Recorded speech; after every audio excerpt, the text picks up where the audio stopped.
Bienvenidos todos al Triángulo de la Confianza, en una de nuestras sedes itinerantes en La Habana, que es el Hotel Grand Packard. Nos piden mucho en las redes tratar el tema de la adultez, de la madurez, de cómo llegamos a ella, cómo vivimos y nos manejamos. Entonces decidimos preparar un tema que se llama Soy adulto pero independiente. Entonces, por eso invitamos a la doctora, profesora e investigadora titular de la Facultad de Comunicación, Ani Hernández, y a las periodistas Leyanis Infante Curbelo y Lisandra Fariñas. Vamos a ver qué tal sale esto. Bienvenidos todos al Triángulo de la Confianza.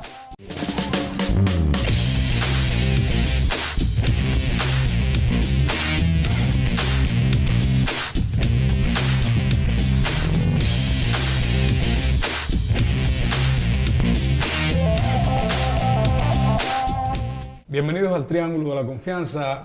Como ya habíamos dicho en el prólogo, el tema de hoy es Soy adulto pero independiente. De eso se trata. Bienvenidas, queridas investigadoras, periodistas, amigas, al Triángulo. ¿Cuándo ustedes consideran que, digamos, que nos llamamos seres adultos? Wow. No me lo digan desde sus saberes. Ustedes son profundamente cientistas. Díganmelo desde lo que sienten. Quizá cuando estamos listos para comenzar a ser independientes. El tema es que no sé qué sea más complicado o más conflictivo como categoría, si la adultez o la independencia. Y has mezclado dos cosas que no sé con cuál de las dos empezar para que sea más retadora una que otra. ¿Cómo lo ven ustedes? Bueno, es un tema, como decía la profesora, complicado de definir. Yo creo que en ambas categorías hay como un proceso de aprendizaje y yo me puedo sentir independiente. Lo digo, por ejemplo, ahora yo tengo un niño que es adolescente y él se siente muy independiente, pero no es un adulto. No es un adulto. No es un adulto. Pero en este caso estamos al revés. Aquellas personas que crecen, que social y biológicamente son adultos o somos adultos y todavía dependemos de nuestros padres, de un tío, de un abuelo, de un familiar. Ahí me estoy refiriendo. Por eso le decía que creo que es un camino de constante construcción. De constante construcción. Yo creo que pudiese haber una definición general que dijera que, bueno, cuando se alcanza la mayoría de edad, pues ya podemos empezar a considerarnos que ya somos adultos. Pero hasta qué punto se deja de aprender a ser adulto. Yo creo que de eso va el aprendizaje. Hay veces que nos quitamos la chamarra de adulto y queremos ser adolescentes para que nos perdonen cosas, digo yo. No sé, ¿cómo lo ves tú? Bueno, un poco asociar lo que voy a decir con lo que han dicho mis colegas, que es un proceso, que es una definición que es difícil de hacer y se va construyendo. Está como la formal de que a los 18 años adquieres determinadas responsabilidades y tal, y somos adultos, y ante la sociedad somos adultos y asumimos ese rol. Pero ¿cómo hemos llegado ahí? Y lo que ha habido antes, porque a la adultez no se llega como en paracaídas, soy adulto. O sea, ha habido una construcción previa, que es lo que decía Lisandra, y que probablemente sea la que nos acompaña el resto de nuestra vida. Por ejemplo, ese caso en el que nos ponemos, que usted dice, bueno, a veces asumimos posición de adolescente para que nos dejen pasar cosas. Y ahí a lo mejor tendríamos que preguntarnos, bueno, ¿qué herramientas emocionales a lo mejor yo tengo para lidiar con determinadas situaciones de la vida cotidiana, que a todos nos van a tocar? Porque todos asumimos, por ejemplo, pérdidas a lo largo de la vida, todos tenemos que asumir responsabilidades económicas, todos a lo mejor nos planteamos tener familia, todos a lo mejor tenemos que asumir responsabilidades laborales. Y entonces, bueno, ahí decimos, ¿con qué herramientas nosotros llegamos a la edad adulta? A esa adultez que debimos ir adquiriendo en el camino y que pasa por nuestra personalidad, pero también pasa por el entorno donde nos formamos y por la sociedad, porque nosotros no somos seres independientes, o sea, nosotros vivimos en una sociedad que nos concibe de una manera, que nos pone ante determinados estándares, incluso hasta ante determinados estereotipos, por ejemplo. Hablando de estereotipos, yo creo que en la generación donde yo supuesta técnicamente tenía que pasar a la adultez, éramos más adultos en ese momento. Yo siento que ahora esas generaciones están un poco más pegadas a esa primera adolescencia aún. Es una apreciación, nada científica, es de mi vida, de lo que veo. No, yo creo que, y un poco siguiendo la lógica de lo que decía Leyanis y planteas, es decir, es que también cómo definimos esa independencia. Esa independencia, bueno, somos independientes económicamente quizás, pero tenemos independencia emocional, tenemos independencia desde el punto de vista de la autonomía, sabemos gestionarnos. Entonces, vinculándolo con lo que decía, los tiempos han ido cambiando y un poco yo creo que se respetan hasta cierto punto determinados espacios que pueden dar lugar a ese entendimiento. Por ejemplo, la generación de mis padres temprano empezaba a trabajar mucho antes de lo que ahora maduraban quizás... muy rápido. Exacto. Tenían que estar es muy como que rápido. ese proceso se aceleraba y no necesariamente quizás a simple vista parecían muy independientes, muy adultos, pero lo que hablábamos hace un momento, tenían las herramientas, cómo se sentían personalmente desde el punto de vista emocional, desde el punto de vista de la autonomía, al tener que lidiar con esas otras responsabilidades antes, digamos, de lo que los estudios, si bien en la generación de mis padres, que es la que estoy hablando, sí se terminaban y demás, pero tenían yo creo menos posibilidades, un poquito menos de posibilidades de las que ahora tienen estas generaciones y entonces quizás ese es el prisma, ¿no?, con el que podemos mirar. Desde luego, creo que la comprensión común es que el adulto, por definición, o quizá como consecuencia de la adultez, viene la necesidad de ser independiente. Es decir, yo creo que aquí lo que puede haber es una falsa relación, una falsa semejanza. La adultez puede significar independencia o no, porque la adultez en última instancia puede estar marcada por ley, pero la independencia es un valor. Y los valores tienen otra construcción y efectivamente tienen una construcción en lo económico, en lo social, en lo intelectual y por eso ser independiente pasa por entender cuán capacitado o capaz ya seas, por ejemplo, de tomar decisiones, de asumir responsabilidades, de generar una comprensión del mundo que te permita de manera no solo autónoma, sino crítica y responsable tomar decisiones. En el plano que me corresponde hablar. ¿Nos prepara nuestra sociedad para ser independientes? La cubana. Esa es una excelente pregunta y espero que sociólogos y psicólogos tengan mejores respuestas que las que puedo aportar desde la información. Pero son actrices, no puedo decir actores, sí, actrices pero, de proceso, sí. Son madres, son parte de familia y me interesa muchísimo su visión porque además los periodistas siempre estamos opinando. Por ejemplo, en el orden de los consumos informacionales, sí. Somos independientes ahora muy tempranamente. Y eso no necesariamente corresponde a un nivel de adultez, ni de madurez intelectual, ni de responsabilidad, por ejemplo, jurídica, y por eso también algunos de los pecados que se cometen. Perdona ponerlo así en blanco y negro, pero para que se entienda. Creo que no es ni bueno ni malo, es así, y es complejo. Y es complejo. Qué respuesta tan académica. Es un desafío, sí, es un desafío y quizás también una oportunidad. De poder mejorar cómo se gestiona eso. Es decir, y tiene que ver con esas grandes paradojas de las que hablábamos. Yo puedo ser perfectamente independiente, perfectamente responsable, saber cocinar, saber quitarle manchas a la ropa, saber gestionar mi economía, saber lidiar con una agenda de trabajo y a lo mejor en algún momento no sé gestionar mis emociones, no sé expresar lo que siento. Y lo sí. Pienso también en el plano de lo que Leyanis comentaba antes, que es ese aprendizaje de cómo se llega a ser adulto, porque estamos hablando acá de, bueno, cuando ya somos adultos, pero estamos enseñando, preguntabas, ¿está preparada la sociedad o estamos preparando desde el punto de vista de como sociedad a esos adultos para que sean independientes? Bueno. Tú dijiste algo muy interesante, tengo un hijo que es adolescente, yo lo enseño, él es independiente. No dijiste yo lo enseño, dijiste, él es muy independiente, pero eso ha tenido que ver contigo también. Claro. Pero va de eso también, de cómo lidiar con ese desafío. Por ejemplo, en el orden, hablabas del tema del consumo de información. es casi imposible hoy a un niño, incluso a niños más pequeños, controlar el acceso a la tecnología. Es un reto que hay. Y parecería muy alejado de lo que estamos hablando, pero no. En lo absoluto. Porque tiene que ver con esa formación, tiene que ver con ese aprendizaje y tiene que ver también con ese sentimiento que ellos de libertad que van sintiendo desde lo propio que consumen y que entra en disonancia, choca de cara con la verdadera responsabilidad, la verdadera preparación que tienen para gestionar ciertas cosas que consumen, ciertos contenidos que los van educando también. Claro, y los van enseñando.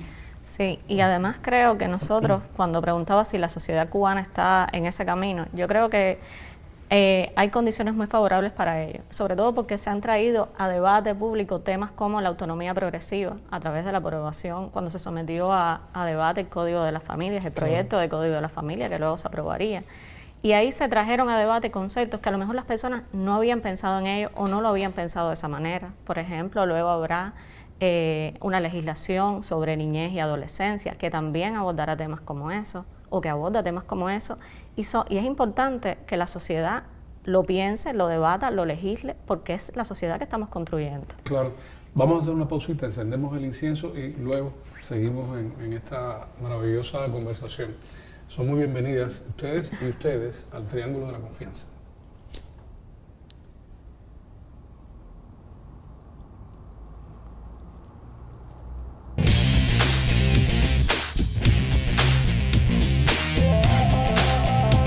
Y seguimos hablando en el Triángulo de la Confianza, de la adultez y de la independencia. Soy adulto, pero independiente. Así es como reza el título del programa. ¿A qué edades ustedes se sintieron, sin que digan la edad, para respetar ese precepto, se sintieron adultas? Yo me sentí adulta y creo que ahora... Cuando terminaste la universidad, antes, después, luego... Me comencé a sentir un poco adulta antes, porque yo para entrar en la universidad debí salir de mi casa, de Vive Carmen, y eso es un proceso en otra provincia. Que exige ciertos niveles de independencia. Y entonces ahí comencé a sentir realmente el peso de las decisiones que tomamos, las consecuencias, cuando no tienes que consultar, no puedes consultar a tus padres siempre. Cuando yo estudié incluso no había toda esta comunicación que hay ahora, que todos los días tú estás al habla con tus padres por WhatsApp, no sé, sientes más esa cercanía. Era un poquito más distante y ahí fue donde la sentí por primera vez real, con mayor peso. Aunque ahora, con el paso del tiempo, digo, bueno, era una independencia no tanto. Yo creo que entrado a los 20, cuando salí de la universidad, realmente es cuando... ¿Sentiste el peso de la adultez? Sobre todo cuando entré en el mundo laboral. Ya fue como un segundo paso, un segundo proceso que realmente me empecé a plantear más cosas que no me había planteado en ese primer momento, pero bueno, fue un proceso. Volvemos de nuevo a la palabra a la palabra proceso. A la palabra proceso. En un primer momento un poco como lo que contaba Leyanis, porque tampoco soy nacida en La Habana, aunque vivo acá hace ya 20 años en La Habana. Soy de Pinar del Río, después pasaron mi municipio Artemisa, así que tengo ahí un pequeño conflicto de identidad. Salí temprano de casa, igual es real, cuando tienes que estudiar, primero antes, cuando me bequé en la vocacional de Pinar del Río, ya empiezas a sentir que tienes que lidiar con cosas por ti mismo. Luego, bueno, la beca, pero tuve otros 2 pasos. Cuando me gradué ya, que empecé a trabajar en un centro laboral, y cuando llegó la maternidad a mi vida, porque ya no se trataba solo de mí y de mi independencia, sino de esa independencia para poder velar, lidiar y ser totalmente responsable de un ser humano. Claro. Entonces, eso fue como a los 26 años. Mira, al final todo el mundo dice la edad. ¿Sí? Yo no la voy a decir. Me parece buena idea. Correcto, pero sí el contexto. Y creo que está relacionado con ese momento en que tus decisiones empiezan a afectar a otros. Cuando eres consciente de que tienes el poder de tomar decisiones que afectan a terceros, creo que en ese momento, conscientemente, uno se siente adulto. Porque no solo son decisiones que uno puede tomar de manera independiente, sino que, ojo, la responsabilidad de que esa decisión implica aprobar o desaprobar, en el caso de un profesor, castigar o permitir a un hijo tomar decisiones cuando por relevo generacional, que es otro, por ejemplo, es otro ejemplo en mi contexto personal, en el momento en que empiezan a desaparecer los padres y empiezas a subir en la escala familiar y eres tú también quien empiezas a representar a una parte de la familia, ¿verdad? Entonces, la adultez que está marcada por contextos tan diversos implica también, entonces, en esos escenarios, qué capacidad y qué componentes tienes entonces para, desde la independencia que eso implica y desde la responsabilidad que eso implica, tomar determinadas decisiones. Sí, a mí me pasó algo similar. Uno cuando empiezas a trabajar, además en la época nuestra se comenzaba a trabajar con muchas responsabilidades ya, o sea, a poco de graduado había una responsabilidad grande. Y luego después cuando desaparecen los padres, donde tú te sientes verdaderamente, bueno, ¿y ahora cómo es? ¿No? Yo creo que esos son dos momentos donde uno, en el caso personal, se pone realmente a reflexionar sobre la adultez. En Cuba, ¿quiénes llegan más rápido a la adultez, las mujeres o los hombres? Bueno, eso es un tema y qué bueno que preguntas, porque ahorita hablamos también de estereotipos y creo que vale la pena hacernos también la pregunta de si nos enseñan igual a ser adultos independientes a las mujeres o a los hombres. Claro. Bueno, ¿A quién preparan mejor? Te respondo primero a la pregunta desde lo que dice la investigación, las estadísticas. En Cuba, las mujeres viven más que los hombres por esperanza de vida, pero lo hacen, si llegan a sus etapas más adultas con peor salud. Con peor salud.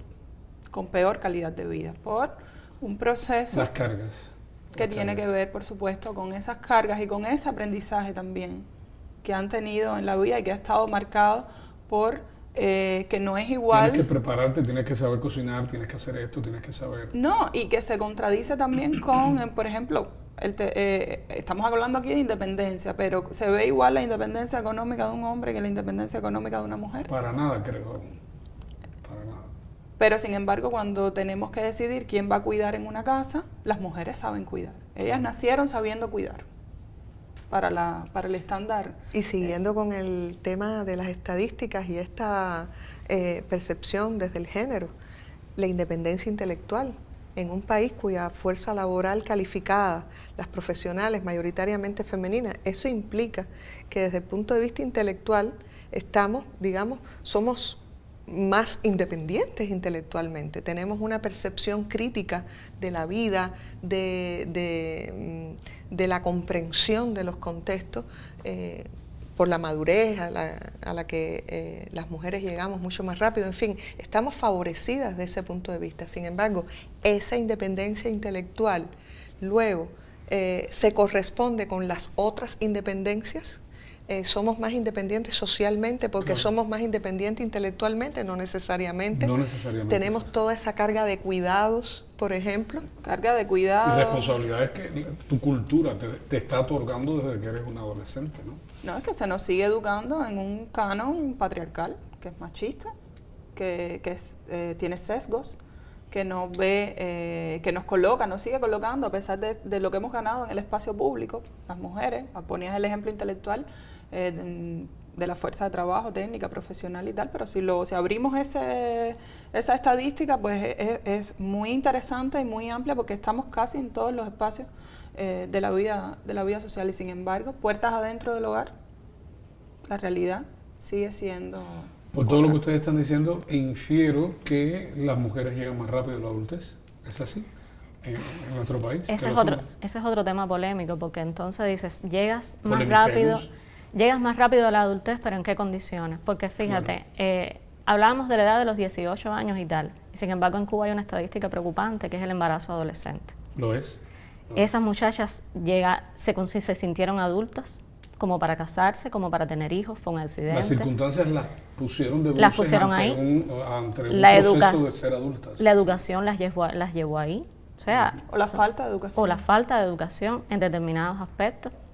Son independientes emocionalmente cuando toman esa decisión. Exacto. Entonces, hay consecuencias. Eso es una pregunta.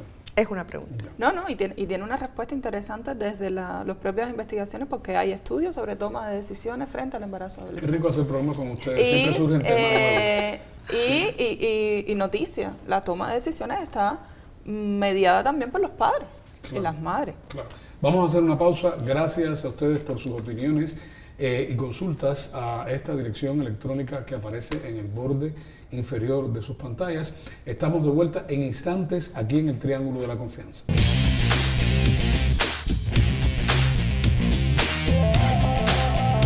Y seguimos hablando de adultez en el Triángulo de la Confianza. ¿Son nuestros padres sobreprotectores? Porque en esto que hablábamos del embarazo precoz, donde prácticamente la decisión se corre, se desliza hacia los padres, en otras circunstancias, no sé si en el caso de los varones o de las muchachas, también estamos todo el tiempo a merced de la protección de nuestros padres, no solo materialmente, sino emocionalmente. La pregunta va ahí, ¿son nuestros padres protectores? Los padres cubanos, quiero decir. Igual yo generalizo mucho, pero ustedes desmiéntanme. No, pero es que no existiría la generación de cristal si no existieran padres sobreprotectores. Claro. Y en las universidades, en las escuelas, ustedes tienen esa generación. Ya lo tenemos totalmente visible, totalmente identificable. Los padres que te llevan a la universidad, los padres que van a la universidad si suspendes, los padres que van a la universidad porque quieren saber si su hijo está asistiendo a clases. Es decir, eso en mi etapa universitaria era prácticamente impensable. Había que fajarse con una guagua y llegar. Pero yo soy resultado del baby boom, entonces yo soy resultado de otro contexto, Pero esta generación de cristal, sin lugar a dudas, llegará a la adultez mucho más tarde y no sé cuándo conocerá la verdadera independencia en virtud de esta sobreprotección, entre otras cosas por las dinámicas tan complejas que tiene la sociedad moderna. Yo creo que totalmente de acuerdo. Nosotros somos una generación intermedia, creo, entre el baby boom y la generación de cristal. Pero yo creo que también tiene que ver, y recuerdo algo que me comentaba en algún momento en una entrevista a la doctora Patricia Ares. Muy asidua de este programa. Quizás esta sobreprotección, fíjate, tiene que ver con otras carencias. En ese mismo proceso no quiero que mi hijo pase de independencia. Por lo que yo pasé. No solo eso, que siempre está. Yo como madre hay cosas que no quiero que mi hijo pase, que yo pasé, y a lo mejor ahí pues me pongo un poco sobreprotectora. Sino con otras carencias desde el punto de vista de la comunicación. Hoy una escena súper recurrente en una cafetería, en un restaurante, en una guagua, en un parque, donde sea, donde haya una familia, usted puede ver mamá, papá, incluso el tío, el abuelo, con un celular, hasta el abuelo, y el niño ahí mirándolos a todos, mientras todos, en algo que se supone que sea familiar, están con el teléfono, o al revés, mamá, papá, otras personas conversando entre ellos mientras el niño está pegado a una pantalla y no forma parte del contexto. Y entonces me viene a la mente esa conversación, porque cuando yo voy a saber si mi hijo asiste a clases es porque yo no sé, o no tengo control, o no tengo la comunicación suficiente para saber qué es lo que ocurre cuando mi hijo sale de casa. No es que vayas a saberlo todo. Todo, nunca lo vas a saber. Por eso es que uno trata de fomentar la confianza y demás para que te lo cuenten, pero no hay control. No hay ese control positivo, digamos, desde lo que debe hacer un padre para guiar a sus hijos. Entonces creo que tiene que ver también con carencias afectivas, emocionales, que vienen de la otra generación que está cumpliendo en este caso el rol de Yo siento que traspolamos esas carencias afectivas y emocionales a las nuevas generaciones también, y por eso somos así, de alguna manera. Es mi percepción del asunto. ¿Qué piensas de eso? Yo creo que siempre pasa un poco eso, que tratamos de un poco de cubrir en nuestros hijos, que era lo que decíamos, todos esos vacíos que nos quedaron a nosotros. Y en el caso de esta generación que ahora ya le toca, sobre todo a los que están en el borde de lo que llaman la generación de cristales, entrar en la vida adulta. O sea, ya son los adultos que están trabajando, los adultos jóvenes que tenemos ahora en la sociedad, y son los hijos de esas personas que que fuimos niños o que fueron niños durante el periodo especial. Claro. Entonces son esos niños esas personas que van a crecer con todo, con un poco intentando los padres que tengan todo cubierto y que sufran menos, que vivan más plenos. Ahora, plenos como. La medida yo creo que es lo que falta. Claro. Lo que falta. Pues, la medida es lo que falta. Y en Cuba, en Cuba es un tema que debería, yo creo que de algún modo lo está haciendo, pero que debería siempre estar en la mira, porque Cuba tiene un desafío intergeneracional grandísimo. Enorme. Cuba tiene, con el recálculo de la población efectiva, es decir, la población que hoy vive y reside en Cuba, el envejecimiento de la población cubana, personas que tienen 60 o más años, más adultos, son el 24.4% de la población. Es un número responsable. Bueno, de hecho somos una de las sociedades más envejecidas. Y en ese punto, a mí me gustaría acotar la pregunta. Independientes. Era algo, sí. Claro. Ese envejecimiento galopante de la sociedad necesita acompañamiento. Necesita un acompañamiento responsable en tantos escenarios para que puedan efectivamente vivir con plenitud esos años tan hermosos y tan justamente ganados. Y ahí la pregunta es, creer que la independencia es dejarlos solos, creer que el abandono es parte de la independencia, que la indefensión es parte de la independencia, pudiera ser una cuestión muy peliaguda de este tema. Hay que conocer esos límites, sobre todo por lo que tú estás planteando. El tiempo se acabó, qué lamentable, pero igual nos han dado otras sugerencias de tema ustedes. Muchísimas gracias por el tiempo que nos han dedicado acá en el Triángulo de la Confianza. Gracias a ustedes por la sintonía y recuerden que nos vemos la próxima semana por este mismo canal. Y recuerden bien que en la confianza siempre nacen las buenas preguntas. Hasta entonces.